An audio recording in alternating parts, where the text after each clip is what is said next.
नमो उवच्छायाय नमो लोये सब्बसागुणम् एषो पंचनमोक्कारो सब्बपापनाशनो मंगलानं च सब्बेसिं परमं हवहि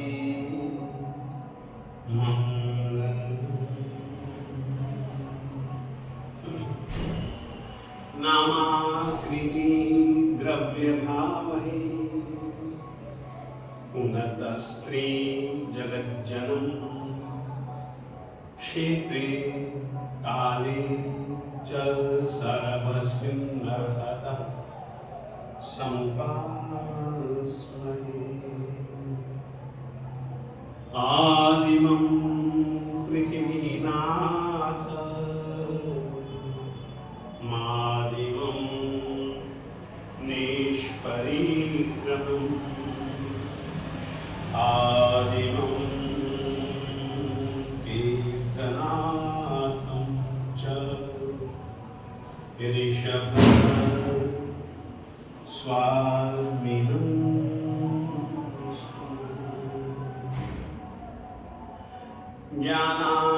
ज्ञानामृतेन लोकानां कष्टोच्छेद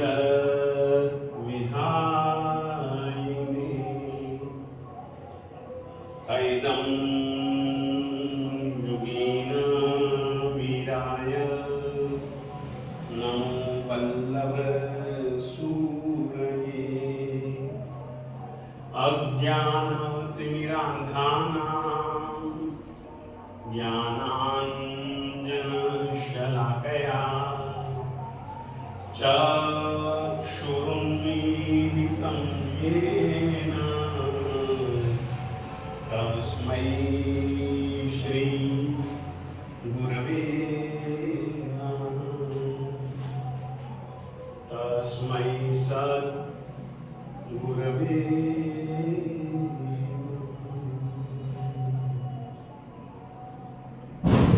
चत्तारि मंगलम् अरिहन्ता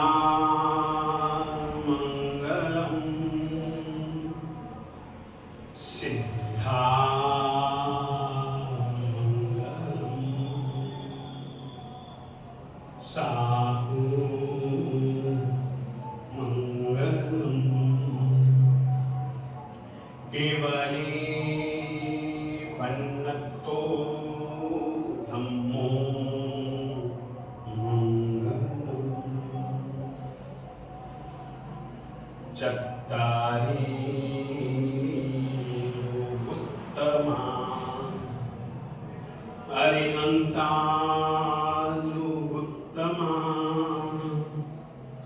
सिद्धा लोकोत्तमा साहु लोकोत्तमा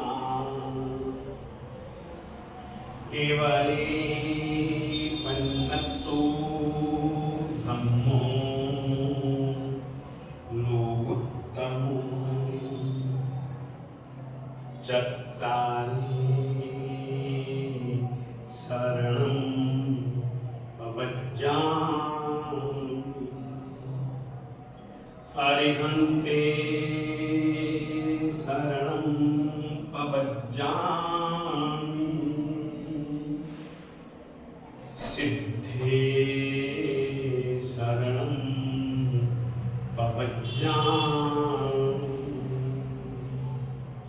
साहु शरणं पवज्जामि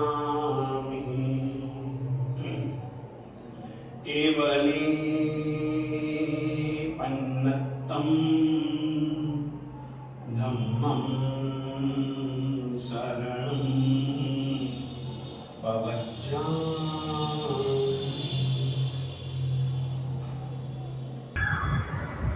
अ से लेकर के ह तक के जितने भी वर्ण हैं, उन सभी वर्णों का कोई न कोई निश्चित उच्चारण स्थान है। उच्चारण स्थान का मतलब केवल इतना ही है कि आप उस स्थान पर उस हिस्से को या उस आकार में आप लोग यदि अपने अंगों को नहीं बनाते हैं तो आपके मुंह से वो वर्ण कभी नहीं निकल पाता। अब जैसे कि कल्पना करो, आप बोलने का कोशिश करें, होठ आपके चिपके नहीं और प बोल करके दिखला दो तो हो ही नहीं सकता। प जब कभी भी बोलोगे, प बोलोगे, फ बोलोगे, ब बोलोगे, भ बोलोगे, म बोलोगे, तो आपके होठों में एक विशेष प्रकार का एक दूसरे से स्पर्श भी होगा और एक अलग तरीके की आपकी स्थिति बनेगी। आप देखिएगा, ओ बोलिए, ओ ओ, उस समय आप अपने होठों की स्थिति देखिए। औ औ औ, उस समय आप अपने होठों की स्थिति देखिए। उस स्थिति को बनाए बिना, होठों के आपस में स्पर्श के बिना आप प को नहीं बोल सकते हो, फ को नहीं बोल सकते हो। इस तरीके से जिन अंगों पर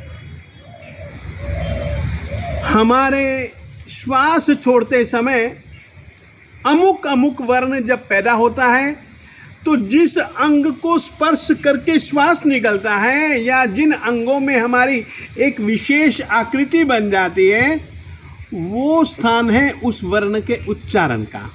अब आप देखिए ना,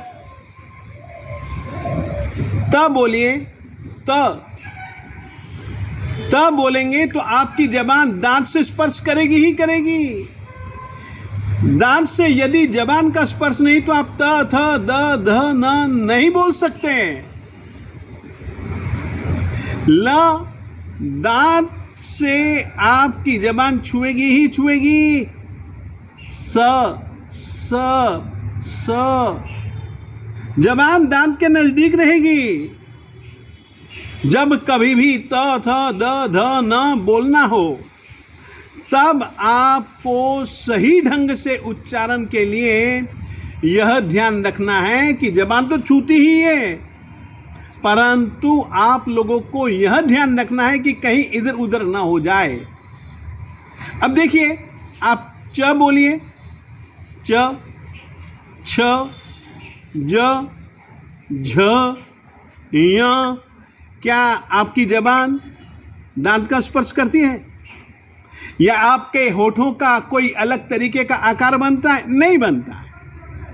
जब आप च बोलते हैं तो आपकी जबान तालू के नजदीक होती है। त, च, छ। आप अंदर देखिए, जबान कहाँ छूती है? वो तालू को छुएगी छुएगी।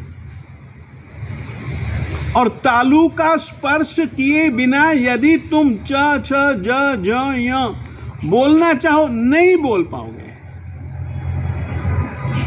तो भक्तामर स्तोत्र में या कल्याण मंदिर स्तोत्र में या XYZ कोई प्राकृत में या किसी भी संस्कृत में यदि वर्णों का सही ढंग से उच्चारण करना है स्तोत्र में, मंत्रों में, तो आपको इन उच्चारण स्थानों का ध्यान रखना पड़ेगा।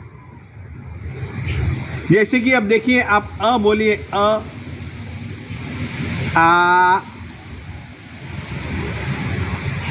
कितना आपका अ बोलते हैं तो आपका मुंह कितना खुलता है, आ बोलते हैं तो आपका मुंह कितना खुलता है। और आप ये ध्यान रखिए, ये कंठ अ जो है वो कंठ है। स्वर अ जब तभी निकलेगा जबकि कंठ को आपका श्वास जो बाहर निकल रहा है, अंदर जाते समय आप नहीं बोल पाएंगे। जब श्वास बाहर निकलता है तभी वर्ण का उच्चारण किया जा सकता है। तो हमेशा ध्यान रखिएगा जो कोई भी वर्णमयी रचना है तो आपको किन किन स्थानों का स्पर्श करते हुए उस स्वर को या उस व्यंजन को बोलना है, वो आप ध्यान रखिएगा। आज प्रयास मत कीजिएगा, मैं तो यही कहना चाहूँगा, तो बिल्कुल ज़्यादा सही ढंग से आप बोल सकेंगे। प्रयास यदि करना हो तो इन वर्णों का ध्यान रखिए। अ वर्ण यानी अ आ, कवर्ग यानी क ख ग घ ङ, ह और विसर्ग ये कंठ्य कहलाते हैं कि कंठ के साथ श्वास के स्पर्श के बिना इतने वर्णों का उच्चारण अशक्य है।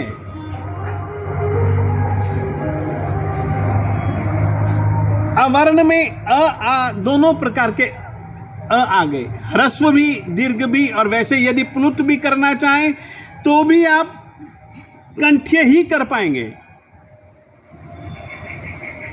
ह्रस्व एक मात्रा, दीर्घ आ दो मात्रा, प्लुत आ। जब संगीत में प्राय करके जब हम लंबावट कर देते हैं किसी भी स्वर की तो वो प्लुत कहलाता है। चाहे स्वर अह्रस्व हो, चाहे दीर्घ हो, चाहे प्लुत हो, चाहे उदात्त हो, अनुदात्त हो, स्वर ये सब संस्कृत में है। परंतु अपन लोगों को संस्कृत बोलते समय तो अ और आ आएगा तो उसका उच्चारण कंठ से ही होगा। ई वर्ण छोटी ई और बड़ी ई, च छ ज झ और य और य य य य श श श श। च का उच्चारण जिस जगह करने पर श्वास निकलता है उसी जगह से श निकलेगा, तालु का स्पर्श होगा। इसीलिए ई वर्ण यानी कि छोटी ई बड़ी, च छ ज झ य और श तालव्य। ये स्वर और व्यंजन तालव्य, तालु से संबंध रखने वाले, तालु से संबंध किए बिना इन वर्णों का उच्चारण नहीं हो सकता, इसलिए ये तालव्य कहलाते हैं। फिर आता है अ आ ई हो गया। अब उ उ वर्ण, छोटा उ हो चाहे बड़ा उ हो, उ ऊ। होठों को देखिए, उ प फ ब भ म, और इनको आप देखेंगे ना होठों में कुछ विशेष आकार बन जाएगा और हवा जब बाहर निकलेगी तभी ये प व प फ ब भ म बोलेंगे, बोला ही तभी जा सकता है। इसी प्रकार से अ आ ई उ री री री री री। अब आप देखिए री बोलिए री, तो आपको महसूस होगा कि यहाँ पर कुछ स्पर्श कर रहा है आपका श्वास। मूर्धा कहते हैं मस्तक को। री री ट ठ ड ड ढ ण। मूर्धन में श्वास आपके इस स्थान को अंदर ही अंदर से स्पर्श करता हुआ महसूस होगा। ट ठ। जब आप ध्यान दोगे तभी आप महसूस कर पाओगे, अन्यथा महसूस भी नहीं कर पाओगे। तो ये शुद्ध उच्चारण के लिए वर्णों का उच्चारण स्थान आप लोगों को ध्यान में रखना पड़ेगा। फिर अपन लोग देखते हैं ली वर्ण तवर्ग लसा दंत्या। ली ली त थ द ध न ल और स, ये दंत्या। जबान आपकी दांतों को छुएगी या दांतों के इर्द गिर्द में रहेगी तभी आप इन वर्णों का उच्चारण कर पाएंगे, अन्यथा आप इन वर्णों का उच्चारण नहीं कर पाएंगे। इसीलिए संस्कृत में वर्णों को लेकर के बहुत सूक्ष्मता से अध्ययन किया गया है, बहुत सूक्ष्मता से। आपका मुंह कितना खुलेगा। अब देखिए ना, जब आप अ बोलते हैं तो मुंह कितना खुलता है, आ, तब कितना खुलता है। प्रयत्न आपको कितना करना पड़ता है, उस सब चीजों को ध्यान में रख करके ही ये यहाँ पर वर्णों का उच्चारण स्थान बताया गया है। फिर इसके बाद में देखिए ए ऐ,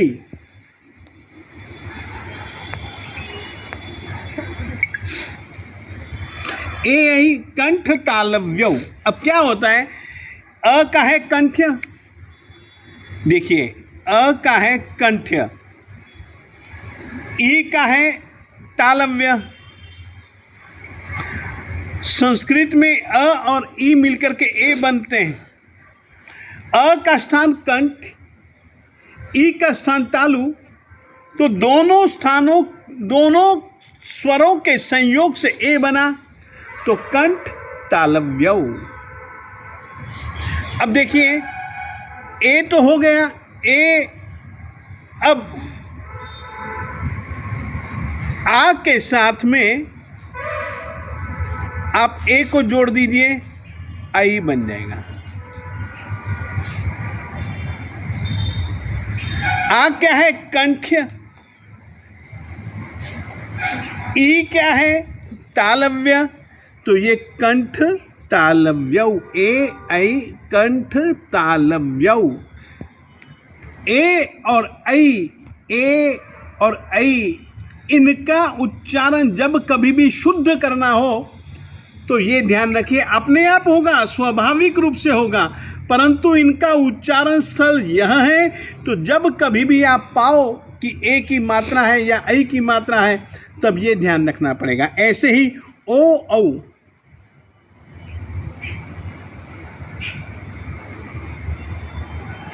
ओ औ, कंठौष्ठ्यौ।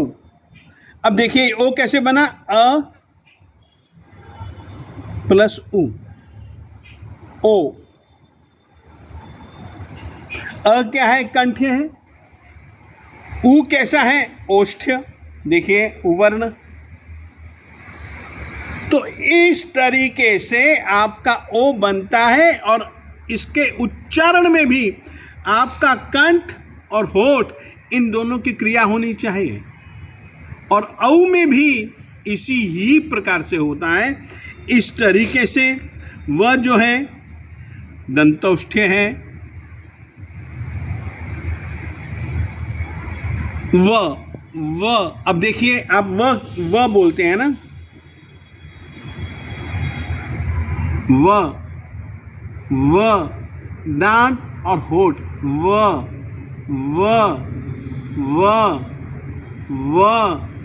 आपका दांत होठ, निचले वाले होठ को छूता है। निचले वाले होठ को छुए बिना आप वह का उच्चारण नहीं कर सकते।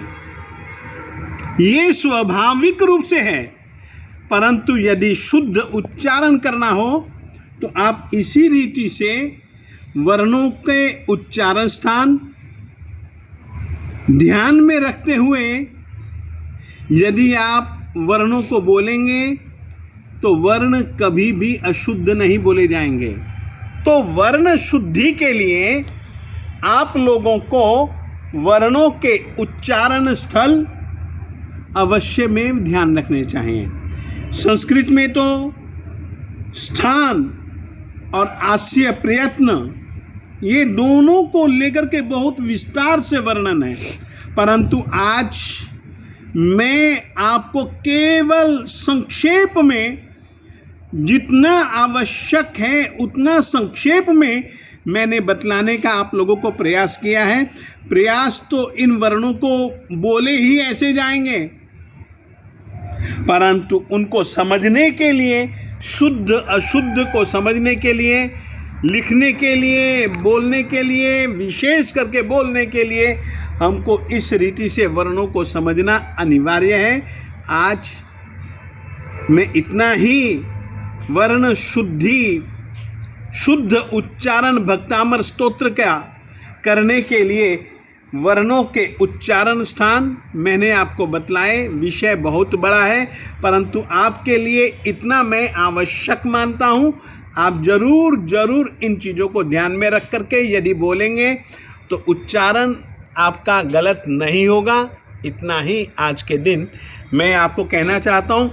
इससे संबंधित जहाँ जहाँ कहीं पर भी आगे वर्णन आएगा, उचित लगेगा मुझको, तो मैं आपको अवश्य में बतलाऊंगा। परंतु आज और अभी इतना ही।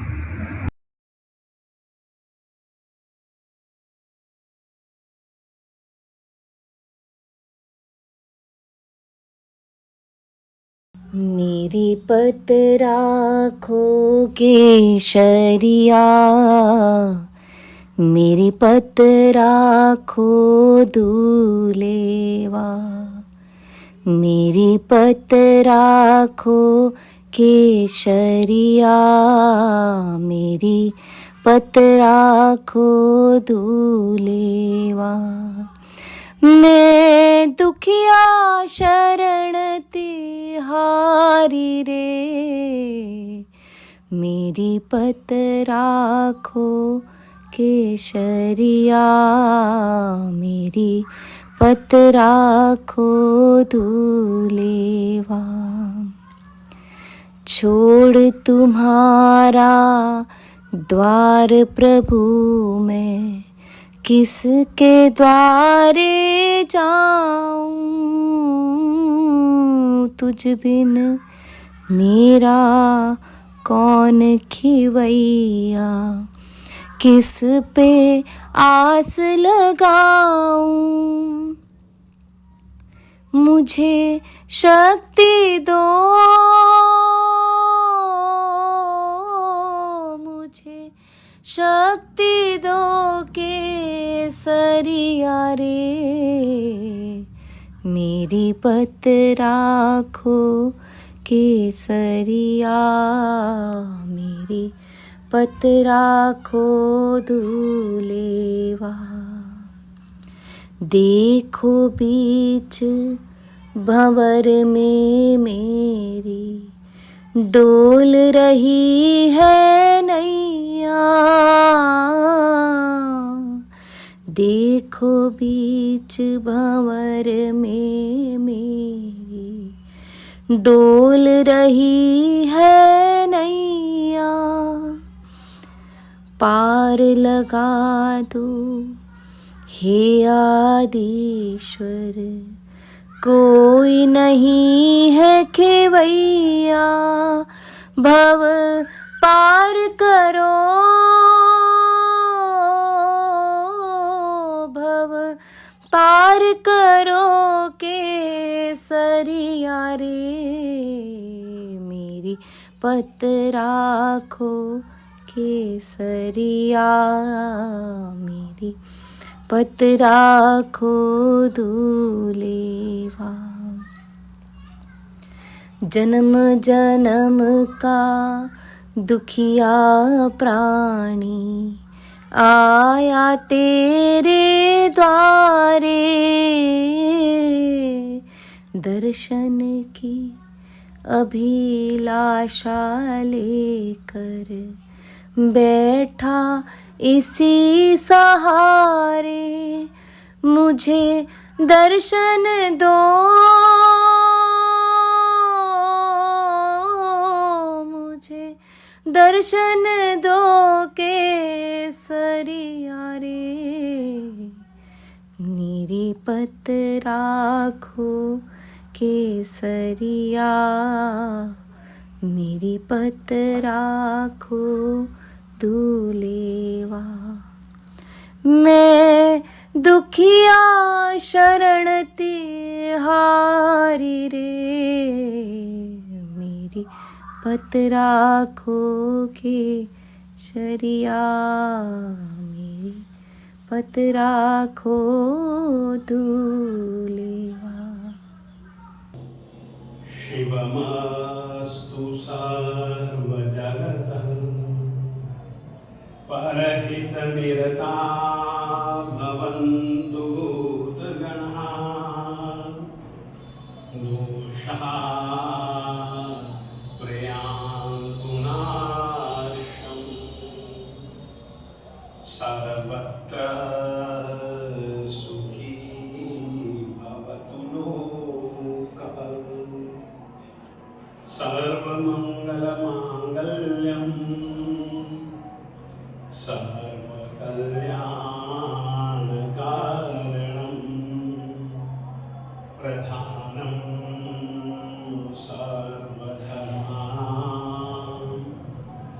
चैनम